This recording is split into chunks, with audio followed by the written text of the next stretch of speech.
This is Kal Kat, the Kal Katster. The air's on, but so what? It sounds like it's a spaceship. On the runabout here. I just watched the teaser trailer of Star Trek Lower Decks. Not the TNG episode by Renee Chimera, but rather this bizarre spin-off cartoon, the animated Star Trek. We were first, just so you know. On September 8th, 2019, we put out an animated Star Trek. It's called Star Trek Chimera. Maybe you've heard of it. If you haven't, go watch it. It's on the Star Trek Chimera 82405 channel. Starship Chimera is a love letter, and not a Dear John letter, a love letter and a Valentine to the fans. A little early for Valentine's Day, but a little early for Christmas too. It was a Christmas card. Back in the day, end of 2019, after 13 years. Set in the year 2388. Now, apparently in the Picard show, the android attack happened in 2385, so that would have been 3 years before that. And but clearly Chimera is its own universe anyway, because it was messed with by Q in 1988, vicariously through 2364, to annoy Picard. Several children brought to the Enterprise from 1988. That didn't happen in the movie, but that's up the series, the Cillian saga, Starship Locations. Also, the episode Lower Decks was about Sita Jaxa, who gets on a mission to with Cardassian, who is at one point lost at the end of the story. Spoilers, it's old. Anyway, and we brought her back in our version. That doesn't make sense.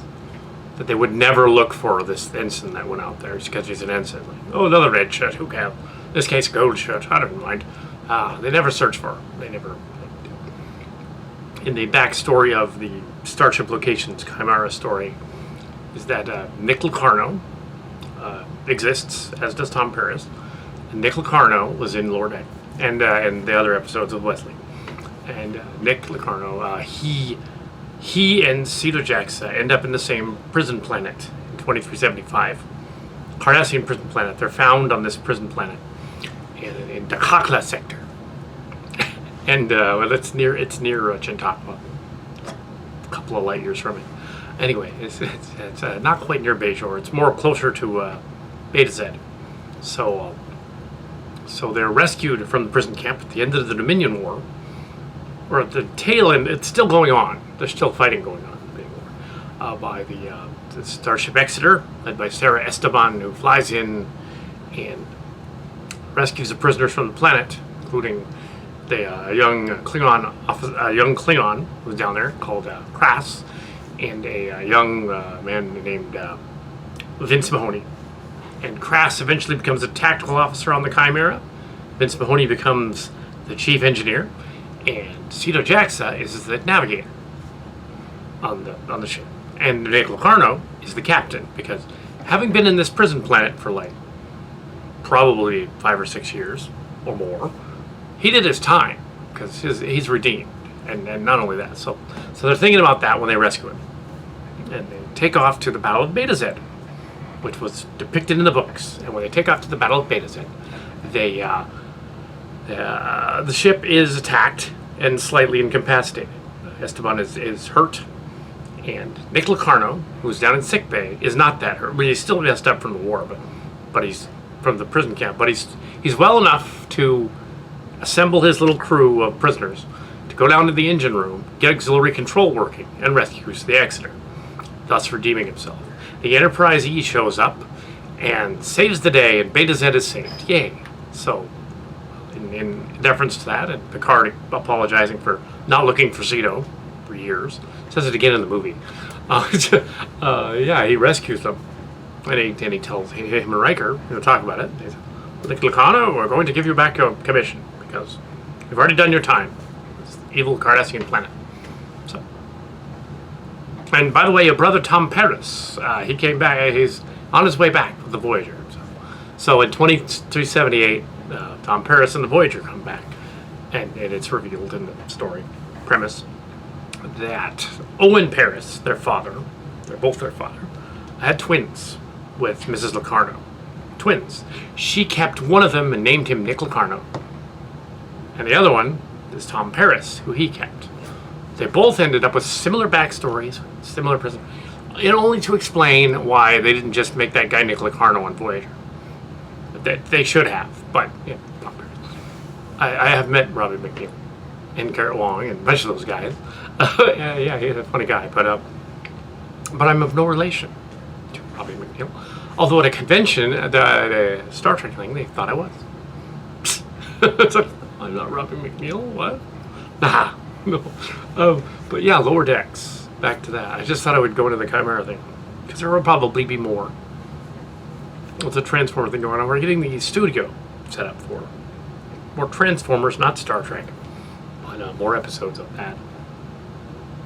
But I have decided to pause here, and having it been released ahead of Trek Yards, to watch the trailer for Lower Decks, the TV show. Apparently, Rene Echevarria does not get credit for this. Probably should, because he's one of the Deep Space Nine producers. And he wrote at least the main final treatment of Lower Decks, the episode.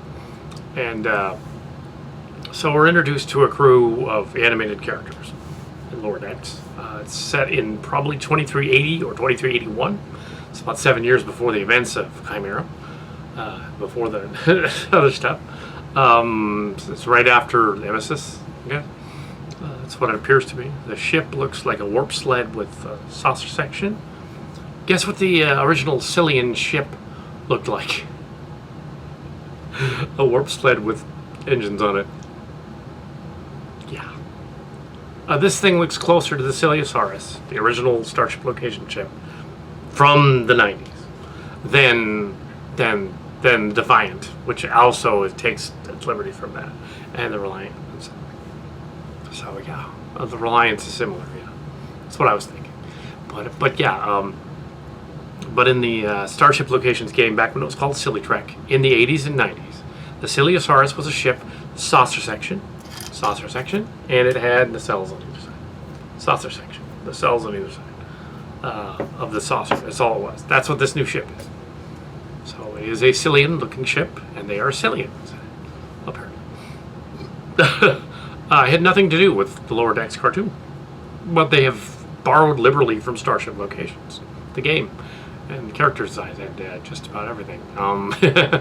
Yes. I can show you the character designs for Chimera. There's a wall poster here.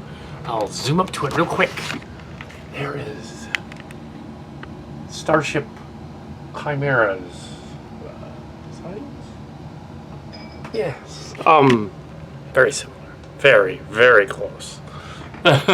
Very, very close. Too close. In fact, they have watched, the people who several months ago, they had seen Chimera. And they'd also seen some fan stuff from not Trek Yards, Trek Core, but Trek Web from years ago. Also the Star Trek reboot somebody made. Similar to that as well. So yeah, it's not just mine, it's theirs too. That also was on there. Chimera was a big character on there. Yeah, Chimera has gone on to do other things. They've also revealed that our gamer Gummelt was apparently now a fake psychic medium. Well, he couldn't make it as a fake pitchman for Star Trek, so now Gummelt is a psychic medium. Which means he's a flim-flam artist. Because there ain't no such thing, except on TV.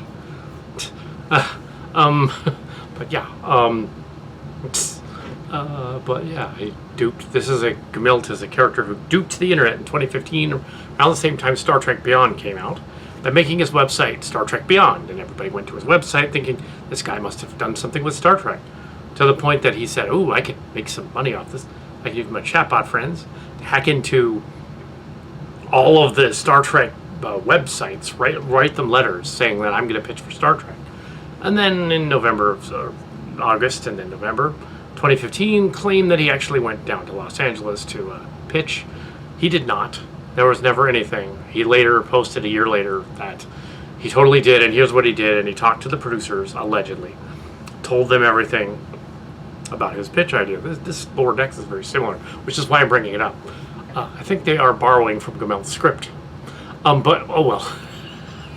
Oh, yeah, they even have a green one.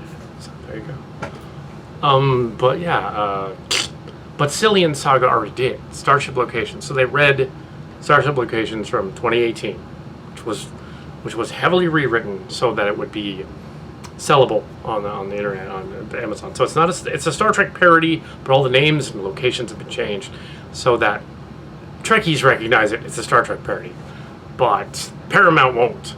They'll just be like, oh, it's too different. It's not the same. Oh, yeah. So it's out there. But yeah, it's a very similar idea. You have the quirky characters with their motivations being very similar to the games and whatnot. To go the script. I didn't pitch it to him, and I know Gummelt didn't pitch it to him because I knew people back then, 2015, and we went down there. Mark's Cards and I went down there to Hollywood, but to pitch at Disney instead. We were actually open to pitches, but back then, just like now, Paramount is not open to pitches at all. They do not accept any unsolicited fan submissions. They do not. So he did not pitch anything. He went to the door and was told to leave. There are rumors that he was told to leave when he got to made the whole thing up. But maybe they read some of the stories, there's elements of this. So, Lower Decks. Rambling on. Lower Decks, here we have. Well, the channel hasn't had much of a video or thing, so I'm putting this up. Lower Decks. Yeah, pilot. I don't want to actually show any footage from the pilot, it'll get flagged.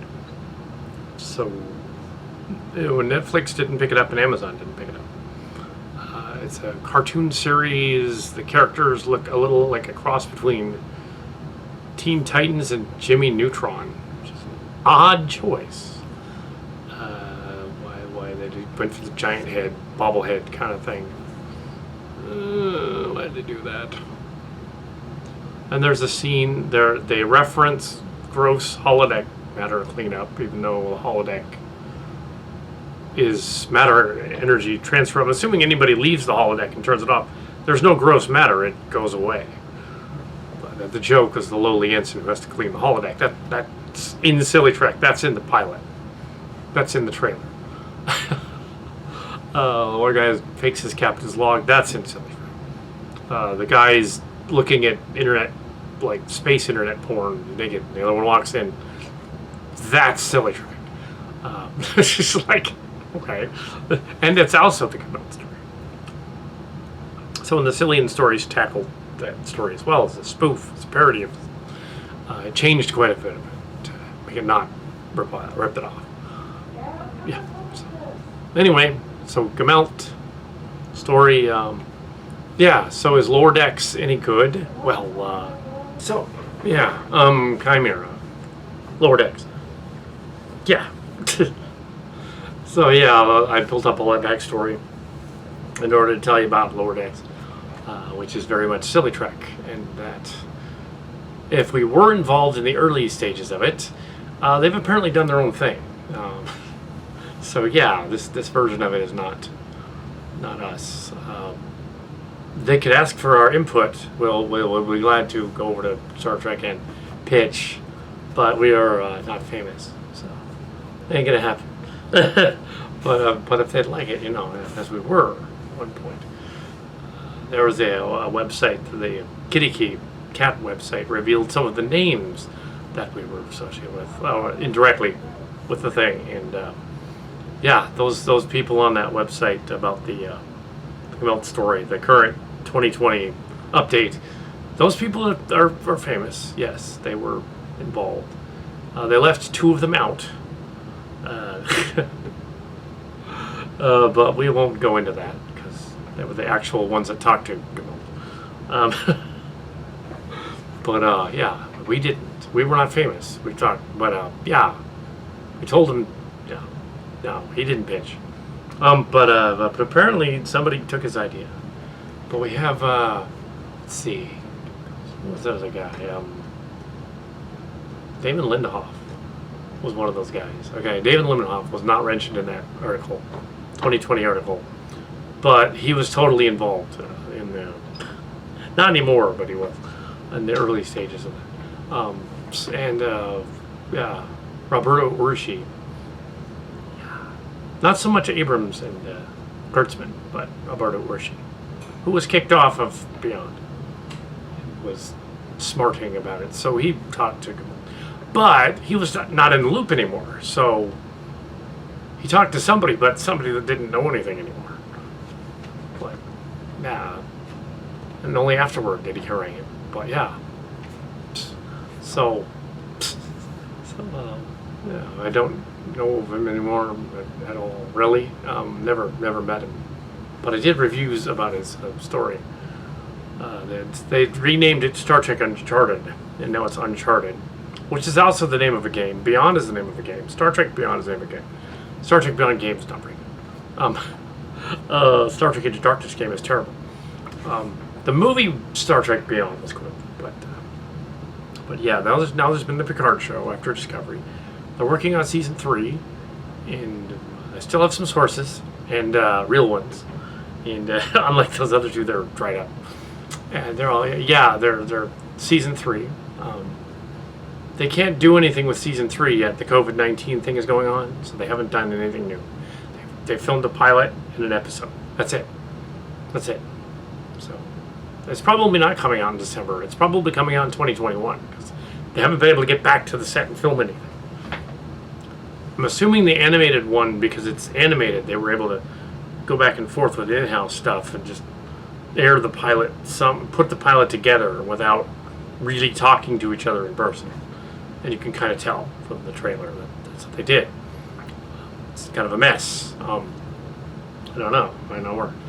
The thing about Cillian Space and Starship Locations is it always had a coherent thread to it. That's why the stories that were told, there were 12, 13 stories. That's why the stories worked, is there was a coherent thread even though it was silly and nonsensical. There was a current mission each episode where they would go. It was written very much like TNG to Deep Space Nine, Voyager period stuff, because that's what we did back then, polishing up stuff from years ago. But yeah, we've done other stuff, other sci-fi stuff out there. Space Vanguard, ZSV, not Space Force, that's somebody else. Space Vanguards, just the Destinies, which became Canary Space, Space-Time Eye, stuff like that. Those stories. Yeah, so we're doing more of them. We're currently doing one that is a spoof of the Jason Colavito Ancient Alien blog. Specifically, a part in the chapters of that. Not necessarily that, but a part of it. Dealing with the ancient alien giants or men of renown, and the infamous, and almost as infamous as the Channel Awesome one, scandal, the infamous Hudson Pulitzer rant. Hudson Pulitzer Hoven was a character from around 2014 or so, who was a ancient aliens guy who decided that he would chime in on the Colavito blog, where there were plenty of trolls anyway, but he wanted to go he went full bunkhouse troll nut job. He decided, I'm going to go on here and I'm going to accuse them all of slander and libel, even though they're talking. And if they're printing, it's not libel. If they're printing, it is libel. If they're talking, it's slander. So they weren't slandering him. This guy wanted to go to a dig site, dig up a Indian burial mound to find out if there are giants there, basically. So he goes on for like a day. And you figure he's going to lose interest. He's going to leave. After a day, after them saying, well, you can't do that. Ooh, you're going for a day. He didn't. He kept going on for a full month. And it's the 100 and some...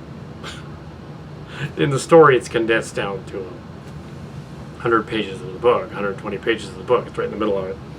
In the Cillian version, the reboot, the parody, the spoof, where I've taken it and yeah, this version, all the names are changed. He's changed to Vita Cola, and Hunton became Saltine, and I changed the names around. But yeah, it's not as big as the bullshit thread. That was huge. That was like 10 years. But this was like, good, yeah, month. Going on a tangent, saying the same shit over and over again about how like he was wronged and he wasn't really gonna do anything with the things, the skeleton, and then he goes on to he doesn't ever answer any of the questions about whether he's gonna do it or not. To the end, spoiler alert. This story, it gets to the end and he's all, well, yeah, and he doesn't answer it. So Andy White, this other guy named Andy White, he puts up on his blog, because he's associated with Colavito, he puts up an invite and says, Hutton Pulitzer, come to my website and answer the questions that you didn't answer. Come on, hold on. Pause here for a minute. Come in here and answer the questions. Hutton Pulitzer, come in here and answer the questions.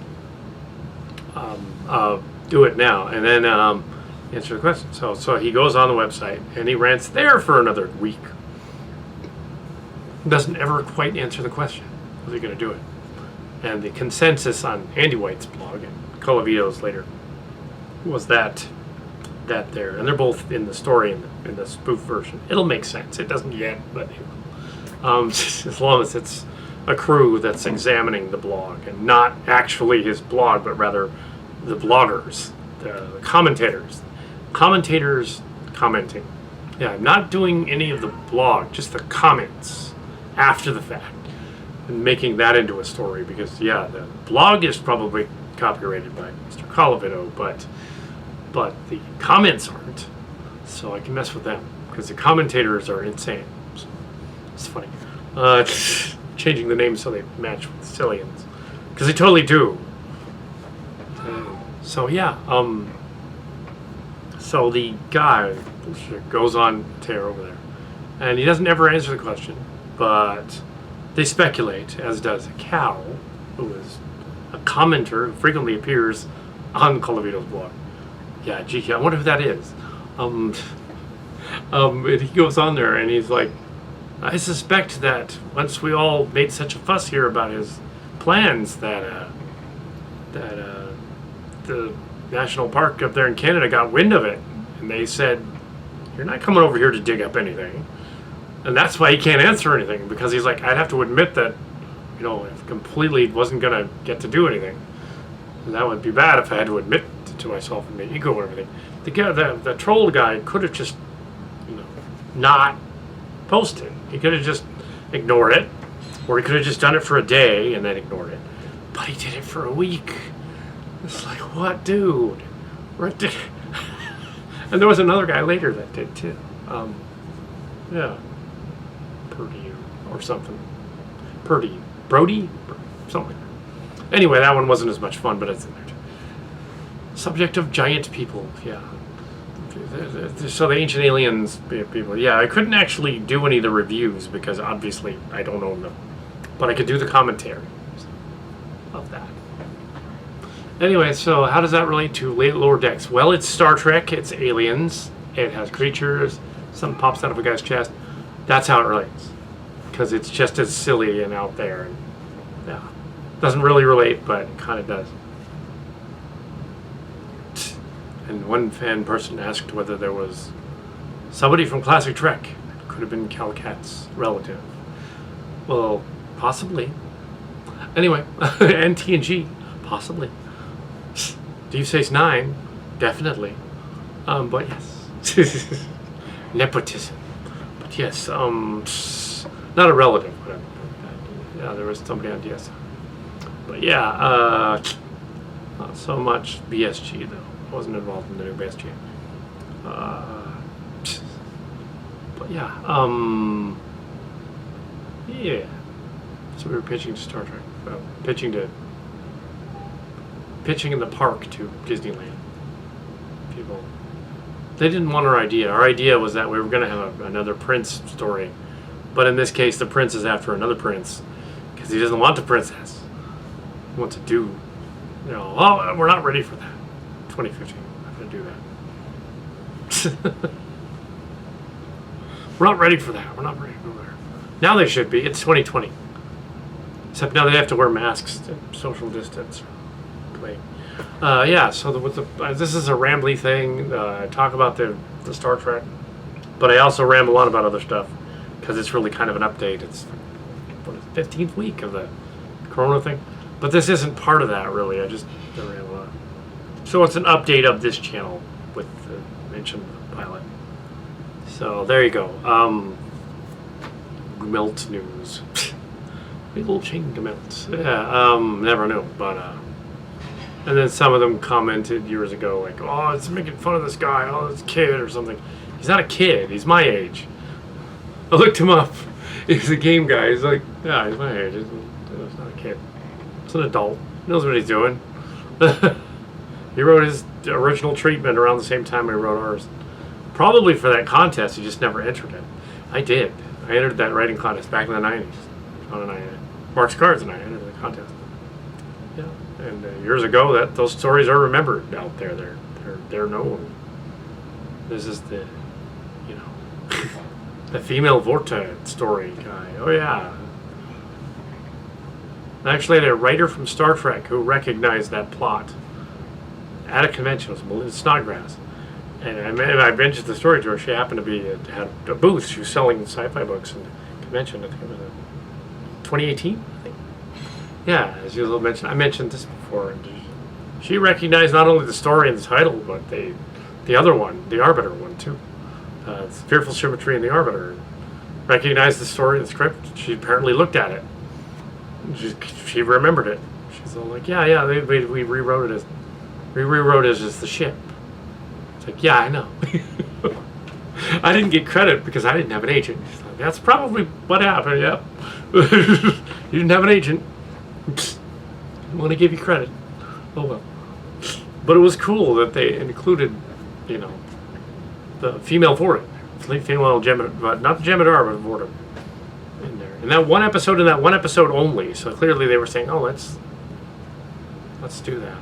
This one episode. Never again, but this one episode. But yeah. The ship. Now you could say, I can go online and see that the ship was clearly written by, officially written by a bunch of in-staff writers, but the original draft was Fearful Symmetry, and it was me. It's not in there. It's not in there because it did not get official, but the premise. So yes, years ago you could pitch for Star Trek. Not anymore. Not since the early 2001. And yeah, so also the Arbiter ended up getting looked at twice more because they stamped the rejection when they sent it back. They did reject it. Sent it back with 2 stamps. 2 different seasons were stamped by the script coordinator and their people. Snodgrass was one of the people that looked at that. Yeah, so awesome. The people looked at that. Yeah, so there were thousands of scripts, but mine was very close, and they were all, no, this Tuvok episode, it's just too many Tuvok episodes in season 2. Let's hold on to it for another few seasons. Season 5, they looked at it again. Then they said, no, I don't know, we got Tenor Taylor, Dr. Spy, and another one. We'll do that instead. Fury, we'll do that instead. I ended up in Star Trek Communicator for 30th anniversary, 96. Did an article in that one. That was cool. Remember that magazine? Nobody remembers that magazine. Well,